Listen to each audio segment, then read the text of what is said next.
Ladies and gentlemen, so today I thought we'd do some more Marvel Strike Force endgame gameplay, and today we're going to be showing off some fights in the brand new level 50 raid that was introduced in the previous update. Now, just as a disclaimer, this game is still in its kind of like closed regional beta, but there are ways to get it on both iOS and Android, and a link to both of those ways will be in the description. There's like a way that you can download it, and we did a video tutorial on iOS. For Android, there is an APK file, so yeah, links will be in the description if you want to get your hands on it. But anyway, we are gonna show off some 50 raid gameplay. So we just started up this raid, and it's kind of one path per person. It's like 24 people in Alliance, 8 people per map, so everybody needs to take one lane. And at the moment, we're trying free-for-all lanes, man. We're trying the smarts. So we're gonna go for the lane just on the furthest to the left here. And I think we'll start off with this team. And the thing is, the raid kind of works in the way that you have every single one of your characters at your disposal, but the health and also ability cooldowns transfer from fight to fight. So at the moment, the level 50 raids, they're pretty easy. On release of the game, the level cap is going to increase, I assume, even more. Because they have stuff going up to, I think it's like 60 or 70. So yeah, this is going to be a fairly kind of mid-tier raid, but my roster, man, is pretty pimpin', so we've got quite a good set. But we're going to bring in Quake, Yondu, Drax, Gamora, and Winter Soldier, and we're going to go for this first fight here and see how we do. And I think we'll do this first fight. We're going to have the multiplier, the speed multiplier, because you can either do it ×1, where you can see kind of the full animations, ×2, which is a little sped up, or ×3, which is super fast. So I think we'll showcase a fight with kind of each speed on, just so you guys can get an idea. But looking at this matchup, the priority target for immediate disposal is Gamora, because she can hit very hard with her ultimate if she gets to a second hit. But we'll attack him with a Gamora. Double slice there, we got the bonus attack. Just going to fire off the Yaka arrow on Yondu. That's going to take Gamora down. Now the next target we want to focus on taking out is Thor, because of his area of effect ability, but that doesn't come in for a while. But Winter Soldier's special free is so incredibly powerful. We're going to fire it off. It should one-shot him, hopefully. So yeah, there we go. Thor is down, man. Winter Soldier, absolute beast mode. And now we have the ultimate on Gamora, which, as I said, is a reason why we had to get her down at the start. So we're going to use that on Star-Lord. Hopefully that's going to take him down. And if we get a kill with this is going to give us an extra turn. And now Groot is... I don't think Groot seems too useful without Rocket Raccoon to accompany him. There's a lot of synergy between the two of the characters and also the Guardians of the Galaxy team. So Groot in this scenario, very low priority target. Again, I think I am maybe a little bit too powerful for this mode of gameplay, but I'm interested to see like the, I don't know, like 55, 60 raids when they come out. But yeah, let's fire that off. And this is also, you know, the very first node in any path. Tends to be very easy to deal with, but hopefully we can get to a boss fight today. We should be able to make it round to Ronan. So yeah, as you can see, just absolutely destroyed that. We didn't take any damage at all. And one of the things that we have with Drax on the team is Drax, as if you saw the last video where we went to fight Ultimus, he starts the fight with Taunt. So all the targets are forced to attack him, as you can see there. But let's see. Okay, we have multiple waves on this one, so I'm seeing like enemies remaining 10 in the corner. There's not... I think Nebula is probably the highest priority here. A lot of these are just kind of like goon minions for the most part, but Nebula can be very annoying if left alive. Actually, we have Yondu's Yaka arrow off cooldown. I think what we're going to do here, I'm going to try and... do I want to use it now or the next wave? I think we're gonna... Okay, I'm gonna use it the next wave. I want to see if we can get the one shot here, because if I can kill every single opponent by the time he comes off cooldown, yeah, it's gonna be insane. And we might be able to do that. I'm not too sure. Maybe it was the better play to use the Yaka arrow to try and get the Nebula down there. Okay, because Nebula has evade here. I think we're gonna fire off that one. And that will apply slow to the two of the targets and also remove the evade on Nebula. Just gonna use the single target on Winter Soldier. Got another Ravager in the mix. I think because she's got so low health, He's either got a single target or a kind of AoE cleave, and we're gonna fire that off. Just the bomb there. Yeah, that worked pretty well. Okay, let's go for the Ravager Stitcher here. And yeah, it doesn't look like we're going to be able to get all the targets down by the time Yondu comes off cooldown. But we're going to have both Yondu and also Quake's area of effect ready for potentially the next wave, which is just going to be really, really powerful if needed. Okay, so he's got Taunt active there. I think we're just going to fire off the standard on Quake. And yeah, let's just get this tank dude down. Get ready for the next wave that is about to drop. Okay, if we use this one, this is kind of like a weaker cleave on Gamora's second attack, but if it kills, we get an additional turn. So yeah, we've got a turn with Gamora to go into the next wave. We're going to use now because we got an additional turn. Her ultimate has come off cooldown, so we're going to use the ultimate Gamora against Gamora. Hopefully that's going to one-shot. Yeah, yes, it is. Fantastic. Gamora's my favorite character in this game so far. Such a friggin' beast, lads. So yeah, that's my advice. Oh, we got the double attack. Yes, boys. Executed. Yeah, we don't need the area of effect for Yondu or Quake on this one, so we're going to save them both for the next fight, or the beginning of the next fight. Just going to apply the slow to both of those enemies. We're going to get the Kree Noble down. Let's go for the Kree Oracle there. I think Groot is just going to use his very, very mild regeneration if he does get a turn, so it's not going to be a problem to deal with at all if he does come around. And the new, I love this new map that they added with the last update. It's like, I think it's called Kree Warship. Oh, mate, it's a beautiful map. I can certainly appreciate it. But there we go. That's down. Again, not really, nothing is too challenging in the 50 raid for kind of the level where we're at, man. I've been playing very, very hardcore.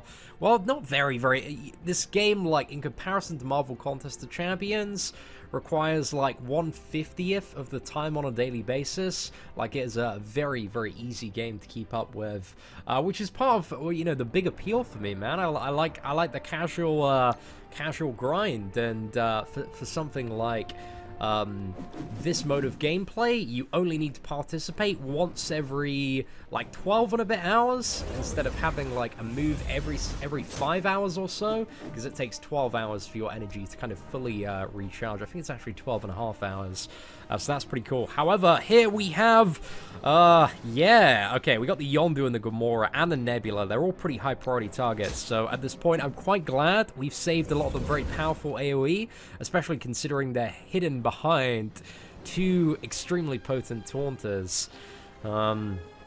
Right, I'm just thinking about the move here. I can summon a Ravager, which is going to give me a fence up, and I think I'm just going to use the area of effect here. Let's just use it, get all the damage there, and then on Quake we should be able to, that should take down the Yondu and Gamora, which are by far the biggest threats here. Right, Nebula's going in. She's going to have a little bit of a evade there, so she is going to evade Quake's Earthquake, but we're going to fire that off now, and yeah, there we go. I just love that the bodies of, like, Gamora and Yondu, they just get absolutely tossed aside, man. Just tossed aside.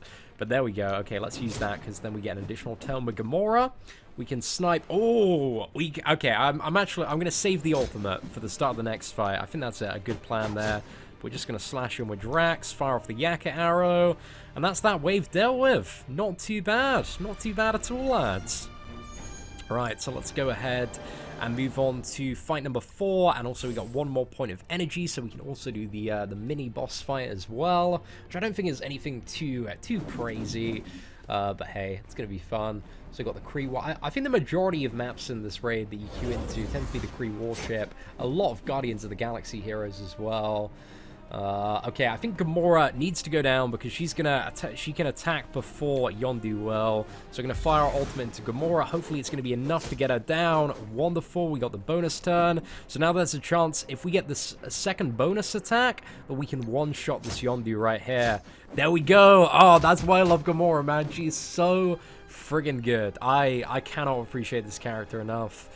I think next up we'll get the Star-Lord down, because he can be a little bit problematic. He got buffed in the last patch. His blind is a significant, can be a significant issue right now. Right. It would have been better to fire off the slow on the Nebula there, but since, you know, there are two fairly low value minions like the Reaper and also the Kree Noble, like they're not really doing too much. It's a little bit of damage here and there, but overall not too much. And as you can see, like Drax having Taunt for the majority of fights, he's just soaking up a lot of the damage which is coming off the initial attacks from the opponent, and allowing our really strong damage dealers to, yeah, stay relatively untouched, which is just why he's such a fantastic champion, and he's quite easy to get via the battleground system in the game. So yeah, pick up Drax, guys. That's the advice. But yeah, when the game officially releases, we are gonna have so many guides on this, and it's really one of those games that, I don't know, man. You pick it up and you're like, damn, this is so much fun. This is so much fun. But anyway, there we go. Another node down, and I think for the next one we're gonna change up the characters completely, because I've shown you guys like all of these champions. You know what they do by now. So let's get in Korath. Korath is sick. Let's get in Captain America. Let's get in the Kingpin. Let's get in Iron Man, and I want to do showcase videos on so many different champions, but we'll also put Black Widow in there as well. So yeah, this is not by no means the best team, but it's slightly alternative to, you know, show you guys a bit of a variety of gameplay here. But all of these characters are quite interesting. So Black Widow, she's a bit of a support one. Using this ability is going to speed up the entire team. And Korath is just a beast, man. Like, fire his takedown shot. This is a lot of damage. The special free that we're about to use here. So we're going to use that on, I think Yondu and Korath are kind of the big problems on the enemy team. Nebula being a bit of a problem, Ronan being a little bit of a problem as well, but it's mainly those two that we want to focus on. On Captain America, I'm going to use his kind of taunt ability, which is also going to potentially, it's sending out energy as well for special attacks to other characters. And he does this combo move with Iron Man, which, yeah, it's going to team up both of them and allow them to deal a lot of additional damage to the enemy team. And without Captain America, it still deals damage, but you just get bonus damage if it's with Captain America, because it bounces off his shield. However, what is it? That dude does have Torn Up now. We're not gonna... Kingpin can either summon bodyguards, single target attack, or buff up the team. And here we're gonna buff up the team, because if I use the bodyguards, Yondu's like ultimate is he's gonna just fire his Yakka arrow. It's just gonna like kill them very, very quickly. So we're gonna use the defense up, means everybody takes less damage from the Yakka arrow. So yeah, that becomes less of a problem when used. And as you can see, fires. Oh no, is that just the single target one? Okay, maybe he wasn't at his Yakka arrow yet. Yeah, we can get him down before then. But Ronan, he's gonna slam down and use that. Yeah, use that big AoE cleave against us. But anyway, let's fire off Captain America's shield, and I think this should bounce on, right? Oh, maybe not. Maybe not. I still need to figure out exactly how that works. But we're gonna get Korath down. It'd be nice if I could stun Nebula there, but I think we'll go with the ultimate on Black Widow. Should have enough damage to kill him, but we also have the fail-safe for the stun from that. And we chained on to pretty much every single opponent, so that was nice, and also removed the evade from Nebula. It's fairly decent there. There we go, got the got head-butted, but now Captain America's taunt is gone. We're going to summon 2 bodyguards on Kingpin, which both have taunt active, and they can deal additional damage. Kingpin is arguably one of the best characters in the game for a lot of team compositions, and especially with heavy area of effect characters like Quake and Yondu. You know, the first ability we used on him buffs up a lot of the damage. Oh, this is okay. We're right. We're about to destroy this Nebula. So this is Iron Man's ultimate. It can deal ridiculous damage. I don't even have it like properly upgraded, but yeah, this should be quite a nice amount there. There we go. Yeah, 15,000. But my Iron Man, he's not properly geared up. Like the ability isn't super decked out yet. So yeah, that could be. I believe some people in my alliance have Iron Man like fully kitted out, and apparently it's like 40,000 damage, which again, coming from beta, and you know, if this is one of your first videos watching, you're probably like, oh, what's 40,000 damage? It's a lot. It's a lot in the current spectrum of the game. But there we go. Let's get down this Kree Reaper. And ladies and gentlemen, that's pretty much it for the level 50 raid gameplay today.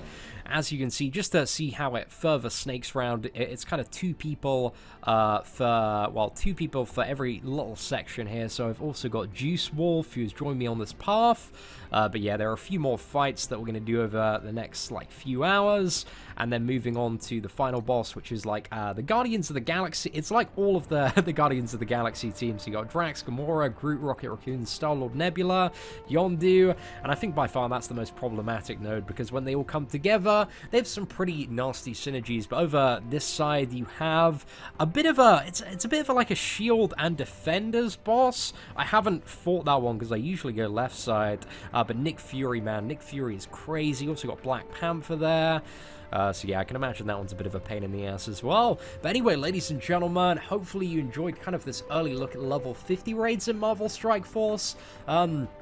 I'm so hyped. I love this game so much. It's a game where I wake up and every day I'm like very excited to play it.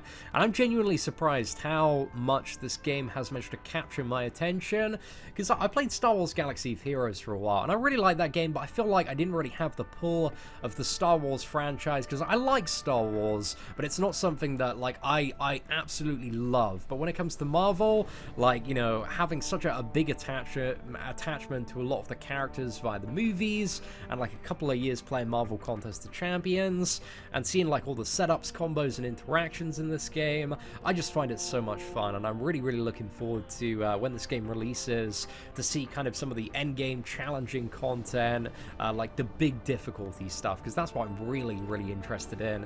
And this is a nice stepping stone, but our alliance, man, we're finding they're level 50, they're way too easy at the moment for, you know, the kind of the level of play that we're at, and the stacked out rosters that we have.